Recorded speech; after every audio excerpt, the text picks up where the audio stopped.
Thank you, everyone, for joining. We are going to get started. We have a very nice crowd today. Francisco, thank you so much for joining us here today. Manuel, thank you for coming. We have some very exciting things to talk about in the immigration world. We're living in interesting times, and what we're here to really talk about is permanent residency. And I can tell everyone that there's a lot of options out there, and I know that immigration to the US hasn't been the easiest of late, but I'm really excited to bring in experts to talk about solutions to enter the US market through a program known as the EB-5 visa. And the theme of today is for a lot of Mexican nationals, they're very happy in their home country. And I know Mexico is a beautiful economy with a lot of business opportunities, but how can we use the US passport as a plan B option? What are the benefits? How can we earn a green card by investment and have a very practical solution, for market entry? So briefly before we get started, I'm just going to introduce myself. I'm Matthew Khalili. I will be moderating today's conversation. And what I am is an investment banker, and I help immigrants specialize in investment solutions where they can earn visa and green cards by investment. And my expertise is in due diligence to help immigrants earn an immigration benefit and to make sure they keep their investments safe and successful and help them prosper. Um, Francisco, I know many people probably already know you from today, but can you give us a little introduction about you and your practice and your specialty? Definitely, Matt. Thank you for putting this together, and thanks to everyone who joined us today. My name is Francisco Vidal. I'm the founder and managing attorney of Vidal Law Firm. We're a boutique business and investment, excuse me, business and investment immigration law firm. So we focus on representing investors, business owners, primarily from Mexico, but other parts of the world as well, who are interested in coming to the US to start businesses, to invest, and also for clients who are interested in having the benefit of a US visa or green card, who might be very well happy living in their home country, but you're interested in having a plan B, so to speak. So we're very excited to be here. We're very happy to talk about EB-5, which is a very exciting opportunity, and looking forward to it. Thank you, Francisco. And we have here Manuel Ortiz, also in Houston, from the developer, I guess the real estate side, right? Not the developer side, but what we call a regional center side. Manuel is an executive at FirstPathway Partners. Manuel, can you introduce yourself to the audience as well? Sure, and thank you everybody for being here as well. Really appreciate your time. I've been involved in EB-5 since 2013 and in finance really since about 2003, both on the private equity side and on the EB-5 side. And I've worked with over 1,000 families individually. I currently lead the global team for FirstPathway Partners. We've been in the business since 2008 with a 100% track record in investors obtaining their permanent green card. Feel that right now we're probably at the best time in EB-5 really since maybe about 2013, 14, and 15, because at that time you were seeing applications move very quickly. And then things started slowing down, and you started seeing, the first application, which they call the 526, taking years. I was working with investors that were from Mexico that had 526 applications that were taking 4 years. Right now, that application in our previous project, we had some that were taking 6 months. And so right now, from a processing standpoint, especially for the rural category, you're starting to see very fast processing times. EB-5 got reauthorized in 2022 and added additional protections to investors as far as how funds are used, requirement of audits or third-party fund administrators, and those sorts of things. So from the protection side and the processing side, there couldn't be a better time. The only negative thing that I'll say, and I'll stop here, is that we have until September until this grandfathering thing expires. And so we're in a little bit of a short time frame But I think the time is the best for EB-5 right now. I grew up in Texas. I grew up on the border with Mexico. I've been involved really early on in the Mexican market as well, and it's just a pleasure to be here. Thank you, Manuel. Okay, so we're gonna dive into this a little bit, and I'm gonna let everyone here today. If you guys have questions, we want this to be dynamic. There is a question and answer, a Q&A function on the bottom of your Zoom. Feel free to pop in your questions, and we'll try our best to answer it. And if anyone wants us to say anything in Spanish, please request that in the Q&A, and we'll be happy to we'll be able to answer it in Spanish and English. Okay, so we're going to dive in with a short presentation on EB-5 and how it works. But as we discussed, we're here to talk about EB-5 as your plan B. Okay, so before we kind of get into it, I want to talk a little bit just about the history of EB-5. It's been around for 35 years, and over $50 billion in capital has been deployed in EB-5 for investors. And I would say several hundred thousands of people since its history have gotten green card permanent residency since then.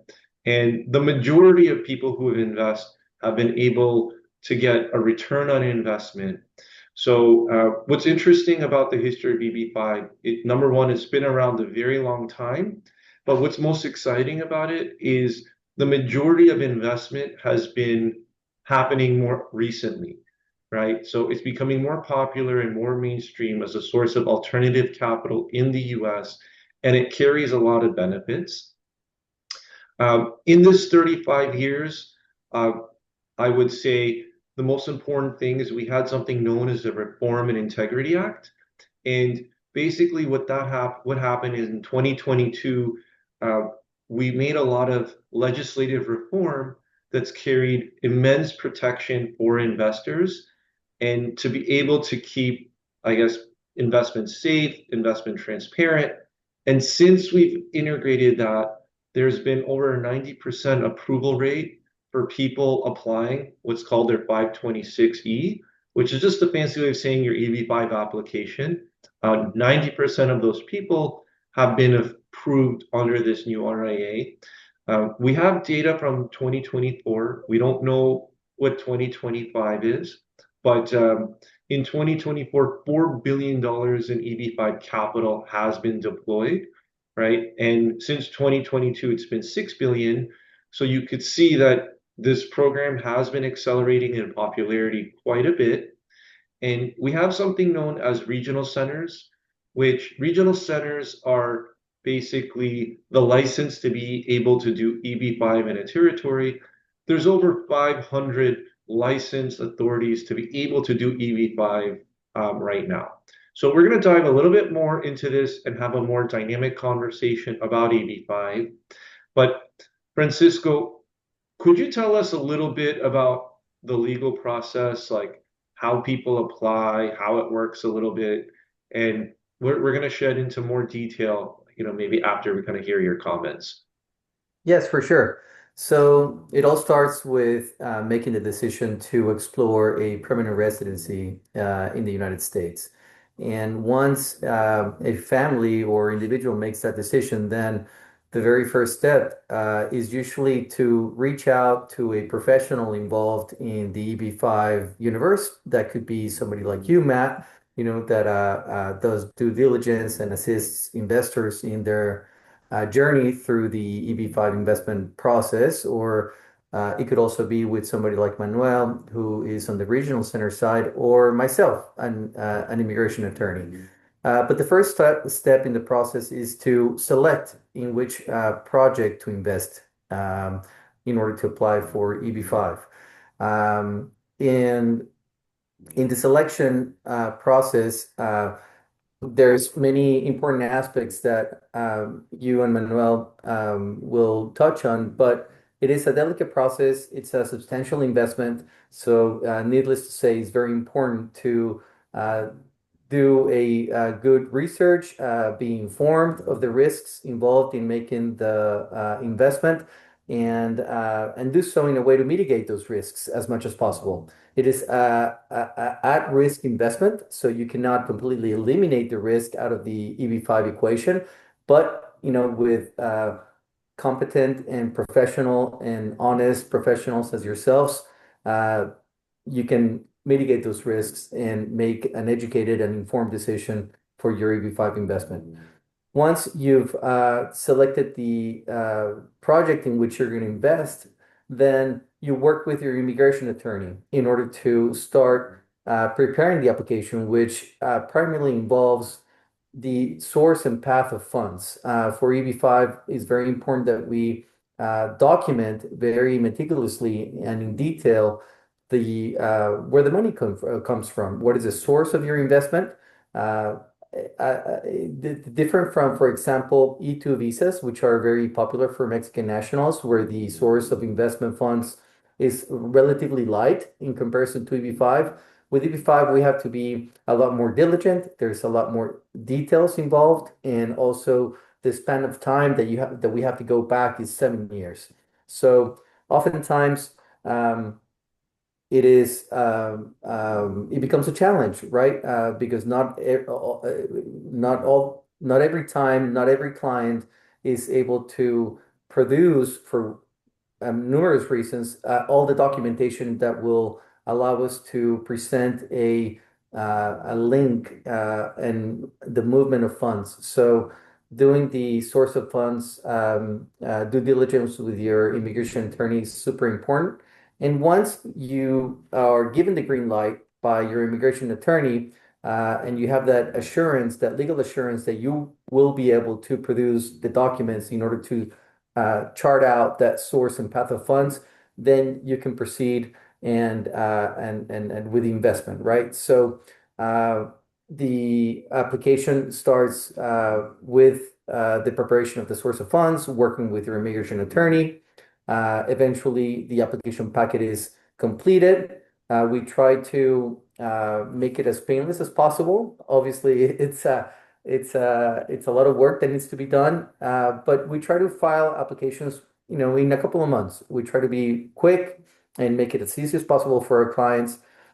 And once we present the application, then it depends on the particular client, right? But if you're in Mexico, for example, and you don't live in the United States and don't have plans to relocate to the United States just yet, the application is there's two applications processes. You can, if you're in the United States, you can apply for the EB-5 program through the I-526 e-filing, but also you can apply for adjustment of status, work permit, and travel permit. However, if you're in Mexico, all you have to do is file the I-526E, right, which is the EB-5 application. And eventually, when that is approved, then you can proceed with the application of your green card through the U.S. consulate in Ciudad Juarez. Once you go through that process, then you have a green card, which is a temporary 2-year green card. And it is conditioned upon showing in 2 years that your investment generated at least 10 full-time jobs. And once you show that through an I-829 filing, then the conditions on your green card are removed. You receive a permanent green card, and you are a permanent legal resident in the United States. So in a nutshell, that is the process. I know I kind of breezed through it, but again, if you've got questions, please put them on our chat, and we'll be happy to address those for you. Thank you, Francisco. And just to kind of sum it up, right? I know we showed a little bit of a timeline on the previous slide, but Francisco, from the time when one invests in a project, what is the range of time that it takes to earn that conditional green card? And can you tell people about the type of investments and how that could maybe alter that timeline as well?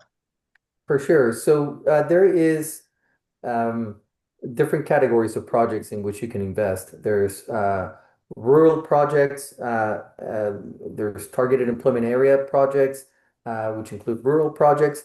But right now, USCIS is prioritizing investments in rural projects. So if you invest in a rural project, the turnaround time is very fast.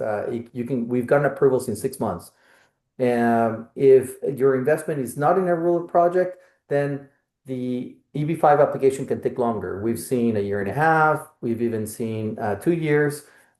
So there is quite a significant difference in processing times depending on the project in which you invest.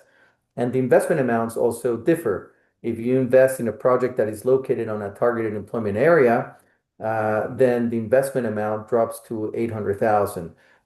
If the project is not in a targeted employment area, then the investment is 1.05 million.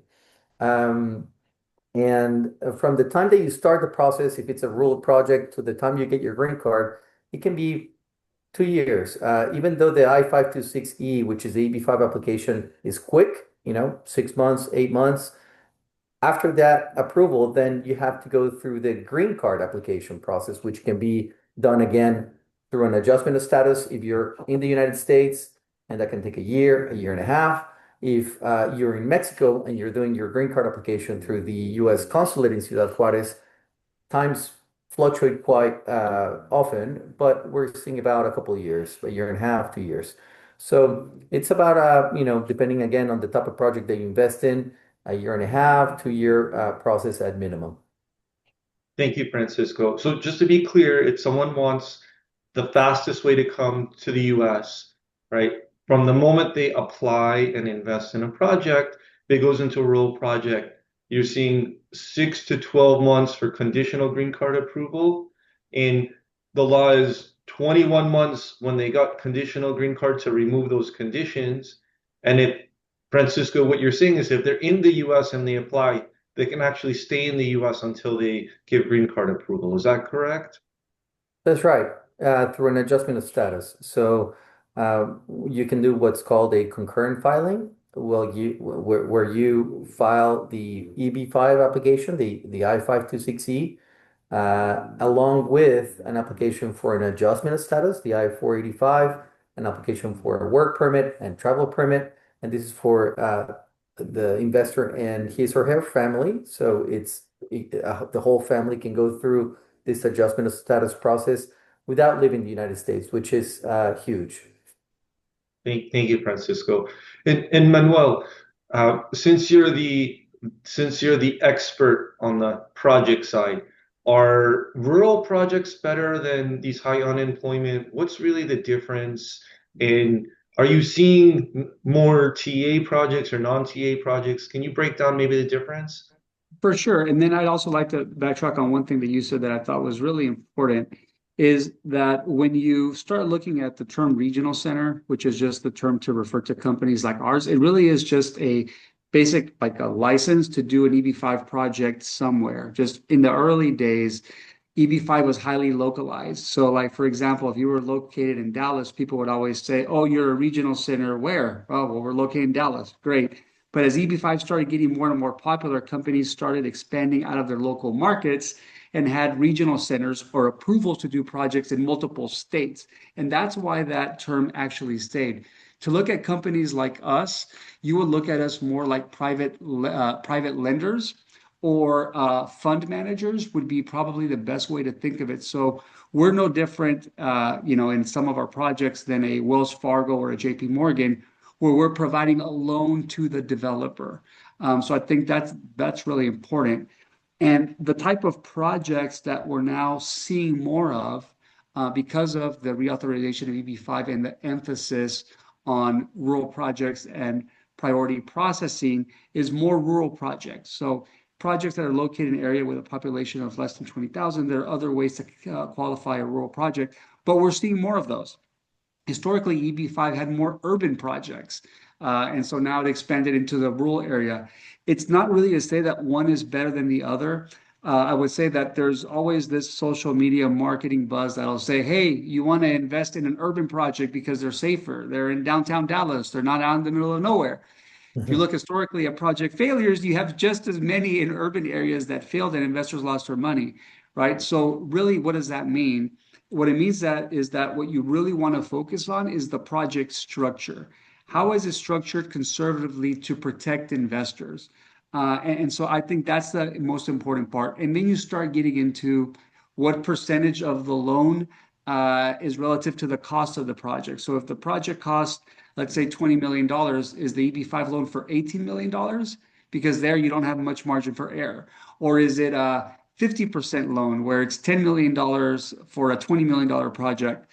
Those are the things that you have to figure out, but it's not even as simple as that, because then you have to think about what the value of the asset is. If you're loaning 50% something that is worth nothing, you've got 50% of nothing, right? So you really have to dig deep into the due diligence process. And that's where I think on the analysis side, people like you, Matthew, add a lot of value, because you're an unbiased person in this, where you're just evaluating multiple projects and looking for those protections for investors. And where Francisco comes in is also just evaluating the immigration side, because we have to structure it conservatively from the immigration perspective, right? The government is looking at two things from the EB-5 investor. One of them is, where did the money come from? And the second requirement is, did that investor actually create 10 jobs? And I would just mention one thing really quickly. On those jobs, it's not necessarily that they're counting the people that are working at the project. If you're dealing with a restaurant or something like that, that's small, maybe. But typically these big commercial projects, the job creation, it's actually tied to the money spent on a project, and just a formula that USCIS uses that says this type of project at this area and this cost is going to create X jobs, indirect jobs, direct jobs, construction jobs, all of those things. And that's added into a basket. So we have to structure it conservatively, both from the investment side and the immigration side. And partnering with great people like you and like Francisco are the way that investors are able to just decipher through all of the noise that's out there. Thank you, Manuel. So just to sum everything up, right, the different people involved, you need a team to help you with the project. You have your attorney. Attorney does source of funds, helps you with your application, advises you on the legal side. It's an absolute must. Okay. Then you have the regional center, right? And what Manuel was saying, that term is, you need some sort of license entity that approves a project, and you need, basically, what Manuel's role is, he helps with, he is the regional center and he is the project fund manager that helps invest in the project, which is usually an independent entity. Okay. And I'm the broker dealer. I do independent research for the investors to help them examine the project, right? So generally, to think about it is, when you buy real estate, usually there's a buyer's agent and a seller's agent, and we both work together to help you, with the transaction. And your investment is on a different track than your green card, right? So we want to make sure to get both right. So when you invest in a project, the project has to complete the construction and it needs to be approved. When those two things happen, you earn a green card. And then the investment has to be a good investment for you to earn your money back. And that's what we try to do. We try to make both those things happen. Okay. Now, we can talk a little bit more as we go on with source of funds and due diligence. But, I'm seeing a lot of questions, and I want to kind of dive in actually to more just personal things. So this is more understandable for everyone. So we have a question here in Spanish that we're just going to start for. I can try. I don't know if Francisco, you can see the Q&A and you can ask the question, or I'll do my best to use my limited Spanish to do so. Let me see. I'm trying to look for, I see the webinar chat, but I don't think that is I'll, it. I'll, I'll do my best. El proceso es más fácil si yo soy tú o es completamente independiente, sobre todo en el papel de comparación de recursos de últimos 7 años. So Okay. That was hopefully, very good, Matthew. I'm actually Hey. pretty impressed with that. That is, I'll I let you think take it, Francisco, because it's more you on the can legal take that side. question, Matt, in Spanish. You can answer it in Spanish. I don't know about that, but I'll let you maybe answer that and we can answer some more questions we have here. For sure. So the question is whether should I answer in Spanish? Yes, please. Ok. La pregunta es si el proceso de la EB-5 es más sencillo si la persona que me está solicitando la EB-5 tiene una visa E2, contemplando el origen de fondos y los 7 años de comprobación de origen de fondos que se tienen que presentar para EB-5. Puede ser, pero no, puede ser porque para solicitar una E2 tuviste que haber también preparado en la solicitud un origen de fondos, ¿no? Para explicar de dónde vino el dinero que invertiste para tramitar tu visa E2. Sin embargo, y agrego que muchos de nuestros clientes, a quienes ayudamos con sus trámites de residencia B5, son clientes a quienes primero les ayudamos con la obtención de una visa E2. Y lo que encontramos es que ayuda en el sentido que estamos familiarizados muy bien con el cliente, sus negocios, sus ingresos, su historial migratorio. En ese sentido ayuda. Sin embargo, para la comprobación de origen de fondos para un proceso EB5, invariablemente es como un poquito empezar de nuevo, ¿no? O sea, porque tenemos que irnos atrás 7 años. Muchas veces el recurso que se está utilizando para invertir EB5 no es el mismo que se utilizó para E2. Muchos de nuestros clientes tienen diversos negocios, diferentes fuentes de ingresos.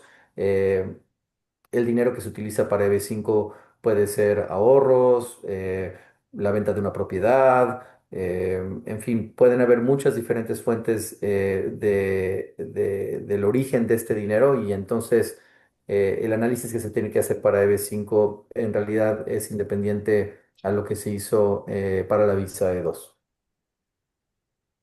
Thank you, Francisco. Um, so another question we have, um, if you can help answer, Francisco. So basically, when people invest in these EB-5 projects, is the money back guaranteed? Is there risk involved? What is the investment like when they invest in these projects? That's a very good question and one that we often get from clients. And the law states that in order to qualify for an EB-5 green card, you have to show that your investment is at risk. So it is an at-risk investment. We often hear from investor clients um, that they would like to not have that risk, right? And it's a natural question, right? I mean, obviously, if I was investing for an EB-5 and eliminating all risk was an option, then that would be the one I would go for. But that's not the way EB-5 works. We must show that that it is an investment that is at risk. And of course, the goal is to help clients mitigate that risk as much as possible. Thank you, Francisco. And just to shed a little data on this, I mentioned earlier, like at present, there's over 500 regional centers. Uh, I'd say that there's 20 regional centers that do 80% of all EB-5 investments. And those 20, generally at this moment, the data is showing it's got about a 90% rate of being able to return people's capital, right? And it has at least as much, if not even a higher percentage of earning green cards. So historically, amongst, I would say, the top players, it's been a more successful program than not. Of course, it's very important to do your research on every project. Just because a regional center has a good history doesn't mean you should trust it automatically. And maybe Manuel, I mean, if you can chime in, are people earning like a high return on investment on a lot of like projects you're seeing? And generally, how are these projects structured? Do I own a piece of the project that I'm investing in? Yeah, so really good questions there, Matthew. And I would say that when investors just think about investments, there are very few investments that are risk-free, treasury bonds maybe. But whenever you're investing in real estate, there is going to be that risk component to it. And of course, as Francisco said, it's also a part of the legislation. But I would say that that doesn't prevent you from being able to invest in a conservative project. Now, what I'll say as well is that when investors think of investment strategy, they'll typically say, great, what are my returns? But often they also forget that an investment strategy is conservation of capital, right? And that's the approach that I would take with EB-5 when you're looking at it, is to say, okay, how do I invest in something and I conserve my money and don't lose it? The returns of EB-5 are not going to be market type of returns. They are going to be lower. But I would say the conservation of capital thing is one very important thing for investors to look at, especially when you're dealing with capital that sometimes, in some cases, EB-5 investors have been generating that through family business over years, right? Or different just family lines that come over 100 years sometimes, businesses that are that old. So the conservation of capital play, I think, is a really important thing. And then I would say that the way that you protect investors is by basically putting them right now, right? It's a very important time, is putting them in senior loans, which I would think is the most conservative aspect of EB-5 in the capital stack. But we're not always going to be in that position. And what I mean by that is when we're the only lender to the project. So taking a $20 million example of a project cost, let's say we're loaning 15 million of the 20, we're the only bank in town, which means that the EB-5 investors are going to be first priority of repayment. We're lending the developer $15 million so that they can develop their project. The developer has to pay interest to us just like any other bank. We would keep our management fee and investors would get some form of a return. And the developer has a time certain to pay that loan back. If they don't pay it back, because we're the only bank, we can seize the property and then sell it at a discount and get investor capital back that way. That only works right now because interest rates are still relatively high. Once interest rates drop, right, then what will end up happening is traditional banks will be the ones that will make the most of the loans. And because interest rates are low, there's not enough for us to get a management fee for managing the fund. And now you'll have a big bank, EB-5 in a subordinate position. And so if something goes wrong, that big bank gets paid back first. EB-5 gets left in the second position. And typically what you find is the bigger bank, the bank with priority, is the one that's actually calling the shots, has the most power, and they get paid back first. So right now there's a really what I call a golden window of opportunity for investors to get in the most conservative part of the capital stack at a time when USCIS is also processing applications much quicker than they have in the past. So it really is a good time for EB-5, both from the investment and the immigration side. Yeah, thank you, Manuel. And for those of you who don't know, like these term capital stack and some of this priority, basically what Manuel is saying, getting basically capital is kind of like a cake, right? So when you want to buy a house in America, you put 20% down, right? That's called developer equity. And then a bank wants to come and give you the rest of that money. That's a senior loan. Sometimes people in this industry, they get a second loan. Sometimes they get other sources of capital, right? And there's all different types of capital. So when Manuel's saying you get paid back first, right? That's usually the level of risk and return versus safety, right? So whoever gets their money back first in an investment is generally the safest part of the capital stack, right? And what Manuel is saying, because interest rates are high, a lot of people are able to do that in EB-5. So, no, thank you, Manuel, for detailing that. So, we have a few questions that are showing up right now. So, one question, Francisco, that's being asked is, for EB-5 investors, can they get a loan and use that loan to invest in EB-5, or do they have to have liquid cash and use their actual cash or savings to invest? No, loans are allowed for EB-5 investments. So we've helped clients whose part or most of the proceeds come from a loan, and that is allowed. So it can be a back-to-back loan, it can be a loan secured by property, or it can be just a loan from a financial institution or even a company. We've had clients who've taken out loans from their own companies, and it is allowed for EB-5. Okay. And Francisco, when you make an EB-5 investment, who's does it include? Who does it include specifically? Good question. So there is a principal applicant who must show that he or she has made the investment. But that person can include his or her family.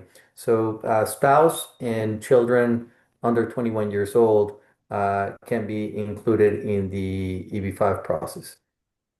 Okay, great. So one investment covers basically the entire family with children under 21, unmarried children.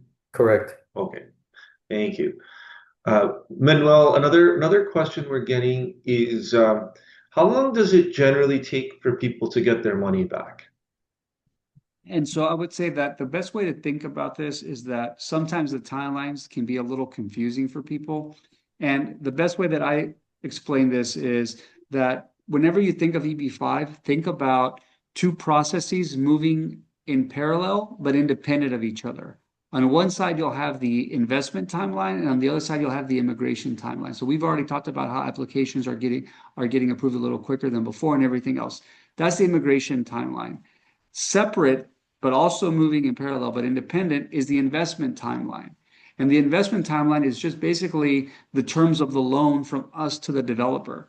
So if we basically do a 4-year loan to a developer, a minimum of 4 years, maximum of 6 years, for example, the developer has a minimum of 4 years to pay back the loan for investors to get their capital back, or a maximum of 6 years. Sometimes you have these extensions that can be 2 or 3 years there, just because from an investment standpoint, you want to be conservative. The best example of that is, let's say that you were going to build something in 2016 and you were projecting a 2020 exit. Now you're in the pandemic. And what you built, now that you're projecting to exit in 2020, you're probably going to have to extend because assets lost the value that were worth 100 million, maybe now are worth 25, right? So those extensions are there to protect investors in the event that there's some form of macroeconomic hardship, but it's just tied to the investment timeline. You may be able to check all the immigration timelines quicker, but you're held on to the contract that you signed for the loan process.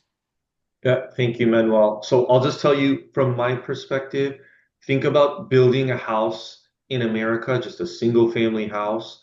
The fastest I've ever seen houses getting built in a lot of these markets, you have to do horizontal, meaning demolition, you have to get permits, then you have to build it vertically. It can take 2 years to just build a single family house in a lot of areas, right? And in EB-5, right? Generally, we're building big projects like a hotel, an apartment building, all sorts of like bigger construction projects. You have to build it, you have to rent it, and then, or you have to be able to take time to sell it. So, really, the soonest I've ever seen a real project ever take place is 3 years. Okay. But from my experience, the vast majority of projects can take 4 to 7 years. And there's always a trade-off, right? A lot of projects that ask for a longer term, they end up giving you something else in return.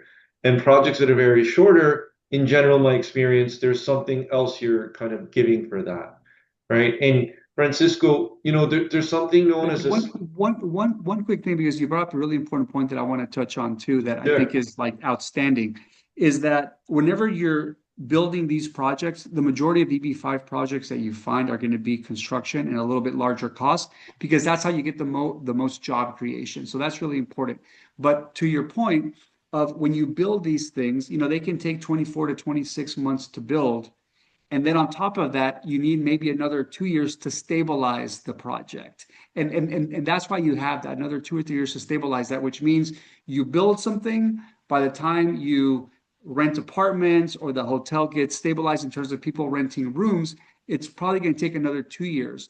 Once you have the asset stabilized, it makes it attractive for somebody else to come and buy it, right? Because people want to buy cash flow. So that's just the interplay that you kind of have. You're building something, stabilizing it, and then looking to sell or refinance that. Yeah, and just for the just so it's helpful for the audience, right, Manuel? This is what we call our exit strategy in these projects. There's all sorts of different ways projects can exit, right? So what you're saying is something has to get built. If you're a senior loan, right, you need to be taken out. So one way to get taken out, just like you own a house, interest rates come down, you want to refinance a house, you could sell your house and pay everyone back, right? Sometimes a property can generate income and people can pay people back from income. So it's important to know, how you're invested in a project because you can be invested as equity, you can be a loan, you could be a second loan. There's different ways. So how you're invested in a project really helps understand how you're going to get your money back. And Manuel, from your experience as being a senior loan, an easier way to exit. Yes, for sure. Because if you're not in the senior loan, basically that senior lender that sits on top of EB-5 is the one that's really going to decide when you get out. And so EB-5 is just basically trapped in the middle. And if the project doesn't work out, that senior lender is the one that gets paid back first. And then whatever's left over goes to the EB-5 investors. And then the developer is the one that really is the one at the most risk. Thank you. And Francisco, I would say EB-5 can be very nuanced, right? I know it sounds more complicated than it is sometimes, but how specifically do jobs get created and how do they usually get assigned to investors? So each investor must show that his or her investment generated at least 10 full-time jobs. When the investment is made in a project, in a regional center project, then there's advantages to that as opposed to applying for an EB-5 through a direct investment, your own project, for instance.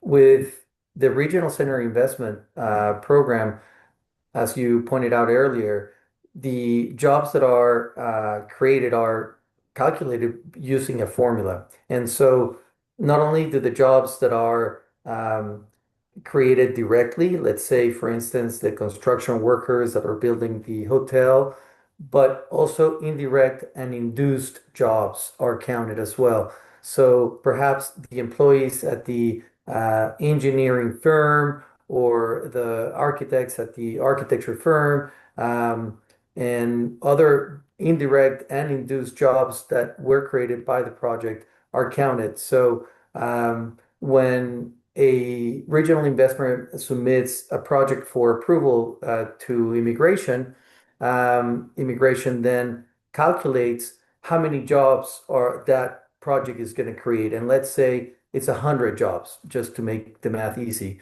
Well, then that tells you that that project can fit 10 investors, right? Because each of them has to create 10 jobs. So there's room for 10 investors in that particular project. So that's how, in very simple terms, the job creation is calculated for EB-5. Yeah, thank you, Francisco. And just to kind of summarize what you said so the audience understands, right? So a project that needs to get developed needs to submit a plan and a study, right, to be able to be approved. And what Mhm. USAS approves is the job creation and how many jobs is going to be created. So 90, generally, rule of thumb, Francisco, about 90% of jobs come from construction, if I'm not Mhm. mistaken. Mhm. Okay. So what that means, if a project is approved for 1,000 jobs, okay, that means up to 100 people can get their visas from that project. So 10 jobs per, investor. Okay. So if a project, just for round numbers, is 100 million, okay, if they spend all 100 million, all 1,000 jobs get created, right? If a project spends 50 million, then only half the jobs get created. So, Manuel, when it comes to kind of construction and earning green cards, right? Can you explain the dynamics of what a responsibility is for the regional center and managers like yourself to make sure these jobs actually get created? Yeah, and to go back to what I mentioned when we started, is that we have 100% track record of investors creating jobs going back to 2008. And it's because We've used the same methodology all of these years. We don't like to get too creative. It's kind of boring, but at the same time, it actually works. And so I think that's really important. For the project that we have right now, for example, it's projected to create 2,000 jobs. That means that we could actually have 200 investors in this project, 200 times 10, 2,000, right? But what we did was we said, yeah, that's a little aggressive. We're not going to do that. And we're only going to raise funds from 79 investors. So we know that the minimum required for 79 investors is 790 jobs. But our project's going to create over 2,000. All jobs are going to be created just with the construction jobs, right? So that's super conservative. The gamble to the investor is that the project doesn't get built, right? Because if it's built, all the jobs are basically created and everything else after that is just extra. So what you do to protect investors on the risky part, getting the project built, is we require the developer to put a construction guarantee, which basically means that they're personally liable, not at the corporate level, at the personal level. It basically says, I'm personally guaranteeing that this project will get built. So if they walk off of the construction site, they're personally liable. One of the biggest risks to a lot of EB-5 projects out there is that it never starts construction. And you would think, oh, how often does that happen? A lot. And so if you just look at a lot of the projects that have failed, some of them never even started. And so for us, we're very fortunate. The one that we have is already very advanced in the construction process. But that's the way to think about it. Construction jobs, job creation, just tied to the asset actually getting built. And are there any guarantees there with the developer? Okay, thank you, Manuel. Francisco, let's just backtrack on the immigration side, right? Like, I see a lot of Mexicans are very familiar with the E2 and the benefits of the E2. What are some unique benefits with EB-5 if you compare it against the E2 visa? Why should one even look at an EB-5 visa for their case? What we're seeing is that, well, speaking specifically about the distinction between an E2 and a green card. So with an E2 visa, it's a non-immigrant visa. It's a temporary benefit. For Mexican nationals, the E2 visas are given for 4 years, and then you must renew that visa. And the renewal oftentimes is more complicated than the initial obtention of the E2 visa. So it adds a stress element, knowing that you've got 4 years, but really within two and a half, you got to start thinking about how your business is doing, whether you have a good case for renewing your E2. And what we've seen in our experience is that clients want to, let's say, give it a shot, try it out. Moving from Mexico to the US, although we're neighboring countries, it's a very different living experience. It's a cultural shock. Our clients oftentimes are not sure as to whether that change is going to sit well with the family, and so they try it out. But oftentimes, kids get accustomed to living here. They make friends. The family starts settling very well. They enjoy the quality of living, education, et cetera, and they start thinking long term. And they want to eliminate the stress out of having to uh, have their permanence in the US tied to an E2 visa that must be renewed and subject to the discretion of a consular officer. And so with a green card, it's a permanent benefit. And so you eliminate that stress. It's a benefit that is for the principal investor, for his or her family, and it allows you to live here in the US and study here, work here. You have really no limitations in terms of what you can do here in the United States. The one thing you cannot do is you cannot vote. There are certain positions in government that you must be a U.S. citizen in order to hold those offices. But your kids can live here, you can work, your spouse can work, and very importantly, you can qualify for your U.S. passport after 5 years. And so it is really a game changer, and we've seen a lot of our E2 clients that have gone through that experience. where now there's, Francisco, my kids are very happy. I'm very happy. My wife is very happy. My husband is very happy. We really want to see something more long term, and that's when they start looking at EB-5 as a really good program to seek that permanence with regards to their permanence in the U.S. Thank you, Francisco. And just to comment, right, like if a child turns over 21, you can't really help them on an E2 visa anymore, right? So you start an E2 visa, they're 18, 19. When it comes to renew, right, that child doesn't have those benefits. And on EB-5, if they're a permanent resident now and they're in the state, if they want to go to public school, they're also being able to access in-state tuition. So sometimes you can use EB-5 to save people money. That's Okay. right. One thing to mention really quick too that I think is really important is I was working with a family from Mexico, and the son was actually studying in San Antonio, and he was able to get an internship with JP Morgan. Super happy there. And he was gonna graduate, and I guess like the way JP Morgan works, sometimes they have like franchises. And so they do the owners because they were from Mexico as well. And they said, hey, I'd like to stay here and work after school. Once I graduate, I'd like to basically stay here. And they said, we don't sponsor. And at that time, EB-5 was $500,000. And so the father decided, no, I don't want to do EB-5. And so the son moved back to Mexico, ended up getting a job in oil and gas in Nigeria, ended up hating it, ended up going back to Mexico, and now he's in the process of getting his Spanish passport. And now the father can't afford to get the EB-5 anymore because now it's 800, right? So like those sorts of things are just important to consider as you're considering EB-5, but then also know that, whether it's E2 or a student visa, once you graduate from university, right, EB-5 gives you the liberty to be able to work wherever you want without having to depend on a corporate sponsorship. I think that's a really big advantage as well. Yeah, thank you.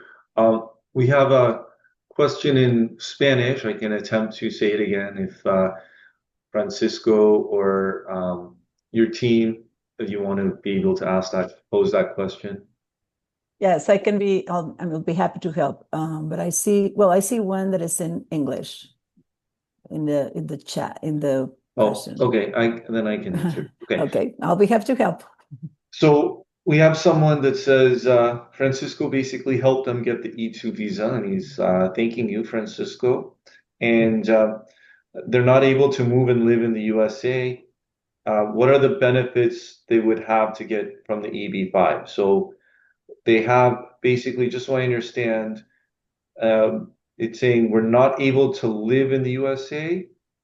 I don't know if that's true. So you have the E2. So Francisco, I'm not really sure if you know that situation or you can clarify for the client, for your client.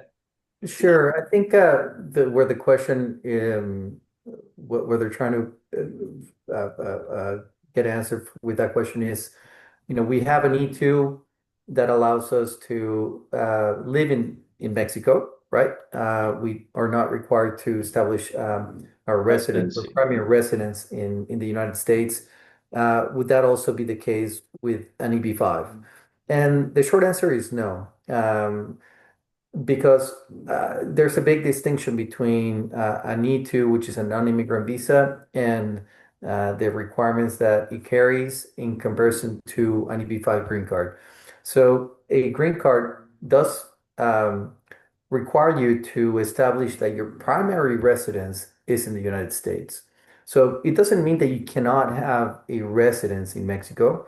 It doesn't mean that you can't be spending a good amount of time outside of the country, outside of the US, but you must show that your primary residence is in the United States. So that is a big difference between E2s and permanent residencies, but one that is important to point out. Great. Thank you, Francisco. We have a few more people that are asking questions, but Francisco, can you briefly tell us how intense is being able to short source of funds in EB-5, and what are some of the main things we need to show to help people be able to get approved for their EB-5 investment? It is quite intense. Really, the important part is being able to document the chain of how the money came from, how it was moved, and eventually how it was deployed and invested. So we really haven't had.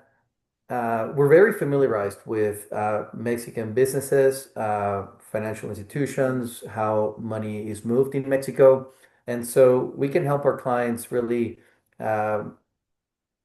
Know whether with what they have, they'll be able to show what is required in order to comply with the EB-5 source of funds requirements. But it is important to be able to document it. And unfortunately, not in every case it is possible.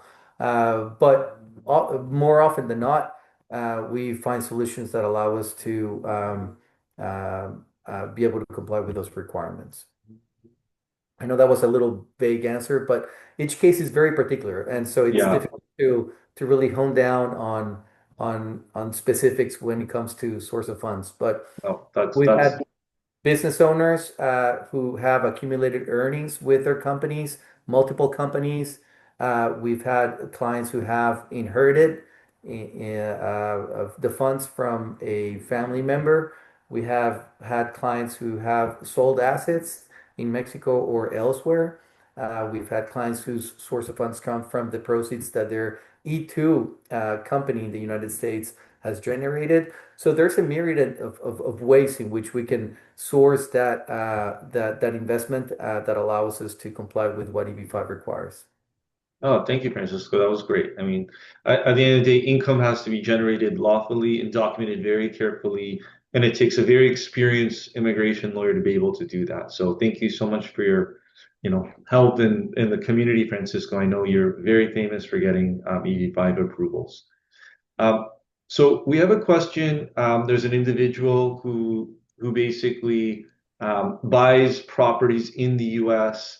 and they have an ITIN number. Basically, they want to see if they can get their EB-5 through their own private investments.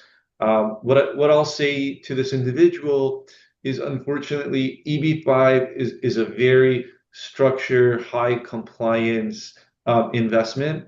So a project needs to be approved for EB-5, and there needs to be substantial construction, generally ground up construction or very heavy duty renovation or something to create permanent jobs.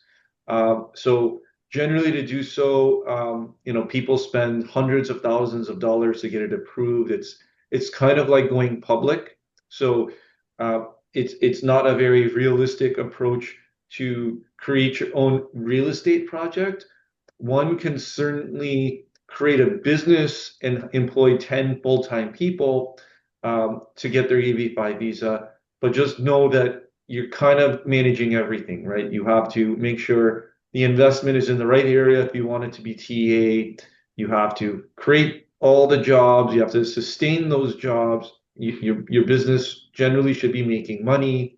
So that's really the only alternative, right? So, and Francisco, feel free to touch on that if you have anything else to say.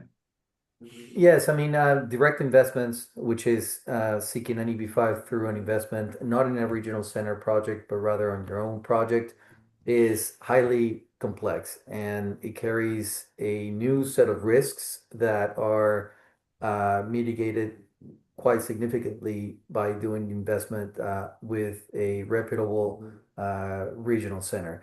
So, for example, we have steered away from taking EB-5 cases where the investment is made through a direct investment, just because of that complexity and the risks involved. We've made a decision to steer away from that. Not to say that it is not possible, and it's a completely legal avenue through which you can seek your EB-5. It just, like you mentioned, Matt, it carries a whole new set of risks, which are important to study and iron out before you choose to go that way. Thank you, Francisco.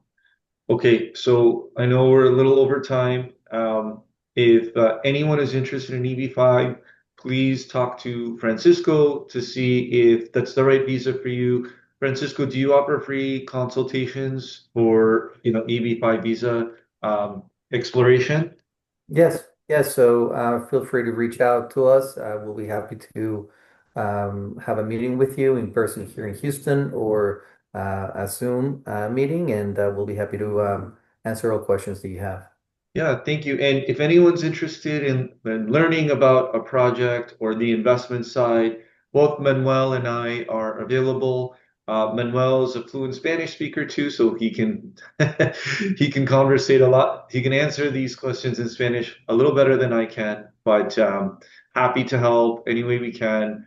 Feel free to get in touch. Our contact information was on the registration.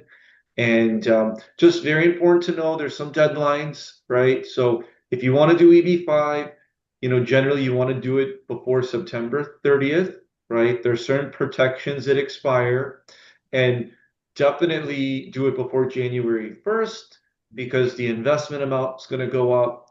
So if most people are serious about this, just be mindful of those dates. And Francisco, how long would you say it takes you to prepare a good application? A couple of months. We like to not feel rushed, right? Because it's a delicate process. But usually 2 to 3 months is our happy zone. So that if this, like you mentioned, Matt, if this is something that you're giving some serious thought, the time to act would be now before the grandfathering happens on September 30th, and eventually. At the end of the year, like you mentioned, investment amounts are going to go up. So happy to speak with anybody who's interested in exploring this. Thank you so much, Francisco. We'll do our best to share this recording, and if anyone reaches out, happy to share the presentation. Thank you everyone being here. Manuel, thank you so much for your time, and we look forward to speaking with some of you who are interested in learning more about EB-5. Thank you to everyone. Take care. Thank you. Thanks. Goodbye.